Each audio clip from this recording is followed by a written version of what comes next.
Hey man, welcome to the Super Divorce channel.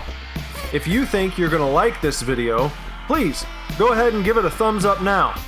And if you're digging it here, go ahead and subscribe. Just make sure you bong the gong for notifications so you know when new videos go live. Now then, please look forward to this video. Enjoy, chefs. Hey man, welcome to the Super Divorce channel. Nicholas Villars here, aka Super Divorce. Today, we're going to take a look at the Fear Street 1994 standalone trailer, which is the first trailer for any of the upcoming Fear Street films to feature just one of the movies, as opposed to showing clips that span the entire trilogy. Just like we did last time, we'll go scene by scene and scour this trailer for as much information as we can, but we're going to stick to the story here. If you're interested in information on the actors and actresses, please go back and watch the previous Fear Street video. So, we begin in Josh's basement, where he's hidden himself under a bedsheet shroud while chatting in the Shadyside Killer's chat room. News of a massacre at the Shadyside Mall is being discussed. According to Josh, it's the witch back for revenge. This doesn't appear to be a witch though. This appears to be a person in a skeleton costume, chasing down Maya Hawke's character, who finally has a name according to the IMDb page now, and that would be Heather. It seems my prediction from last time is going to turn out to be correct, and that is that Maya Hawke will be to this movie what Drew Barrymore was to the original Scream, the well-known actress who ends up being the first or one of the first to die on screen in the opening segment. This slow-mo chase scene is even a dead ringer for the moment Drew's Casey Becker character is tragically snatched up by Ghostface and murdered. Back to Josh's basement. Dina appears from out of nowhere and rips Josh out of his own little world. We get a quick glimpse at his battle station setup. Looks like an Amiga 2000, decorated with a half-eaten cherry Pop-Tart, magnifying glass, a miniature plastic hand, and some floppy disks and a Walkman, which Dina grabs up from his desk while giving him guff about being a recluse. Josh ignores her admonishment and shows her a police report detailing the grisly Shadyside Mall incident from the night before. Quickly, I just want to point out that I really like the authenticity of Josh's basement here. It doesn't look overdone like some attempts at a throwback atmosphere in various shows or movies. Yes, it's 1994, but his basement isn't in your face about it. It's not like every item shown is from that very year. He has an NES and some VHS tapes next to his old TV, and there's some wood paneling on one wall, but those are all leftovers from the previous decade. Just as there was a lot of 70s decoration in homes throughout the 80s, there was lots of 80s leftover in the 90s. So that's kind of a cool detail I think they've nailed there. Then the other side of the basement looks totally unfinished. I feel like this was more common when I was a kid. The basement at my first house was similar to this for a long time, but that was my gaming zone. Concrete floor with a big piece of carpet thrown down, the shittiest TV in the house, a small TV stand and a beanbag chair. Those were the glory days. Anyway, Don't Miss pops up on the screen as Rob Zombie's More Human Than a Human begins to play. You might recall there was a scene in the previous trailer where Josh is playing Castlevania Bloodlines on Sega Genesis while singing that song to himself. Keeping it cohesive.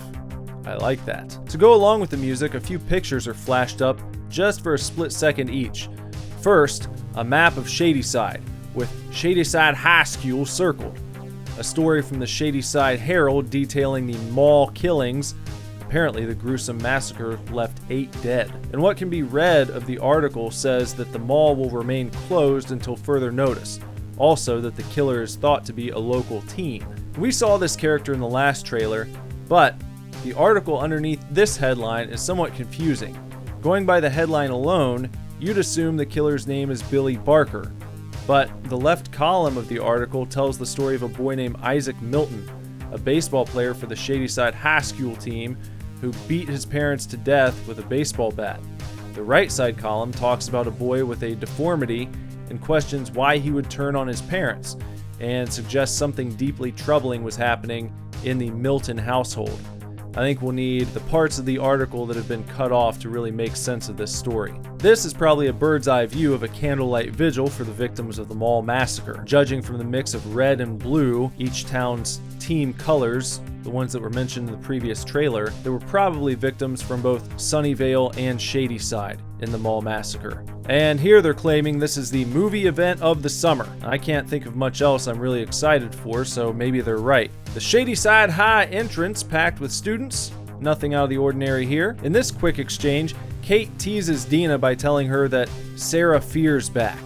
Who's Sarah Fear?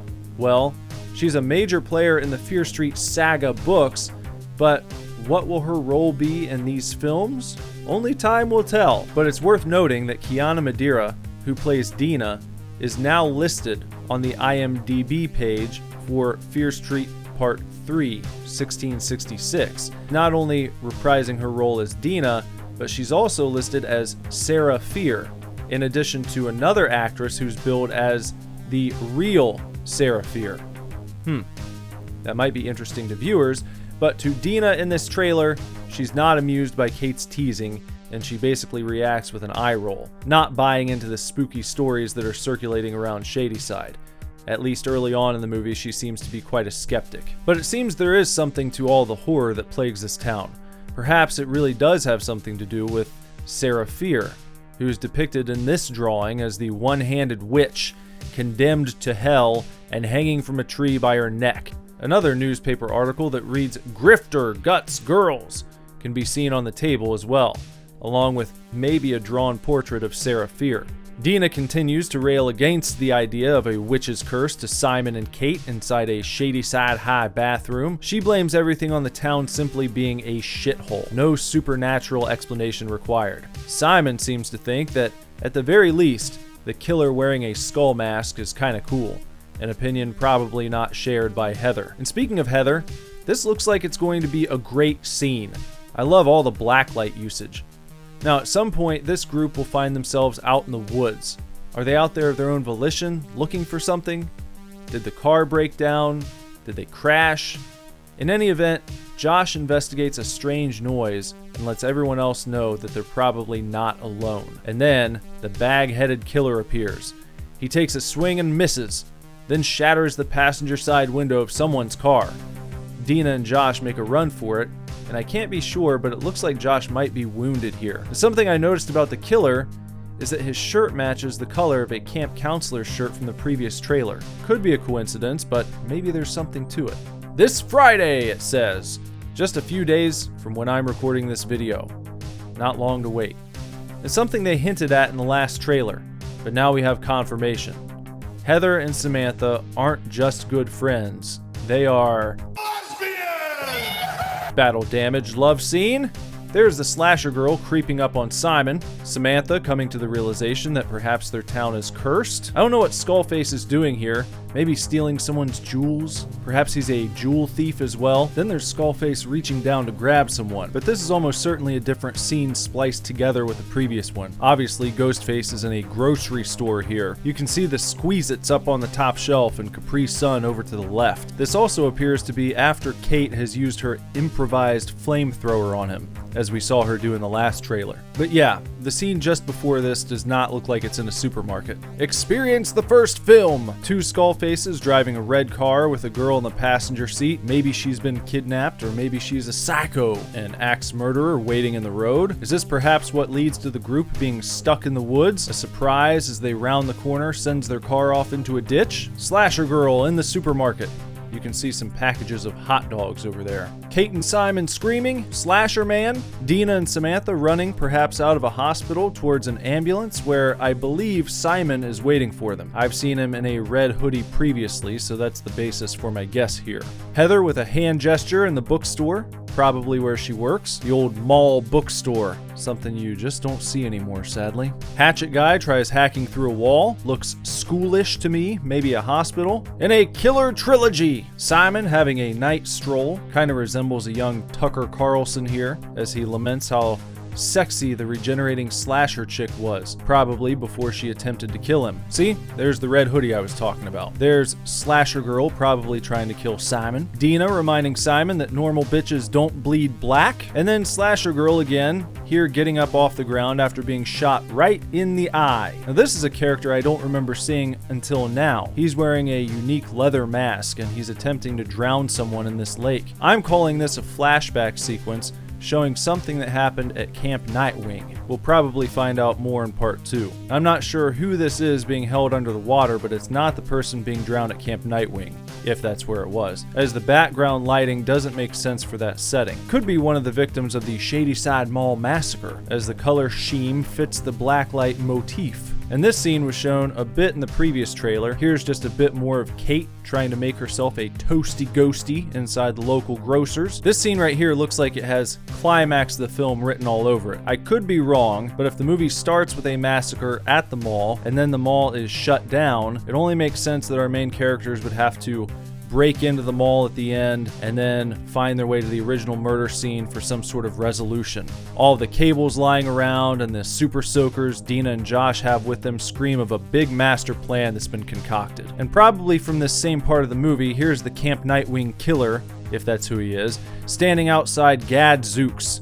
I don't remember a whole lot about Gadzooks. We definitely had one at the mall, but I don't think I spent much time there. If I recall correctly, it was kind of like a Spencer's, but with less inappropriate material. I don't know. If you were a big Gadzooks fan, feel free to correct me in the comments. Simon is fed up with all the craziness and wants to know how they can possibly survive all this insanity. He points his question directly at Josh as he calls him the witch nerd. Here's a better look at the girl who I believe was riding in the passenger seat of the red car with the ghost-masked fellows, a Sunnyvale cheerleader. And then some flashes back and forth between this girl, who has to be the actual Sarah Fear, and this mysterious figure standing in between two torches, covered with bees. Has like a cone-shaped head.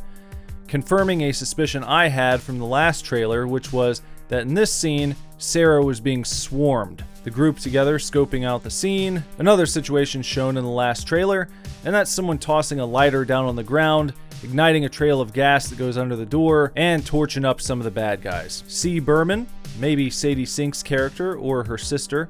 I'm guessing she's the final girl of the 1978 events. Kate hiding in the grocery, keeping it cool, until a hand reaches down and pulls her up by the damn hair. Fear Street Part 1, 1994, coming July 2nd, 2021. And of course, the next two films in the trilogy will be available to watch just shortly as well. Part 2, 1978 on July 9th, and Part 3, 1666 on July 16th. So there you have it. This is the one I'm looking forward to the most, and they've done a great job of hyping it up without giving away too much. I think Part 2 will be a lot of fun as well. I've always enjoyed the Friday the 13th movies, and I bet fans of the camp-based Jason flicks and Sleepaway Camp and so forth will be in for a real treat. The only one I'm still not so jazzed about is the third movie. Compared to the first two being retro slashers, it just doesn't feel like it'll be nearly as much fun, but I'm hoping I'm wrong. What do you think? Which one are you most excited for? Please let me know in the comments, so long as YouTube doesn't inexplicably turn my comments off for this video the way they did with the last trailer review. Whatever happens, thanks for watching. If you haven't done so, please like this video, sub to the channel, bong the gong for notifications, and follow me on Twitter at @TheSuperDivorce. Take real good care, keep kicking ass, love you lots. Lord willing, I'll be back very soon with another video for you to watch. Bye-bye. We gonna go viral with this one.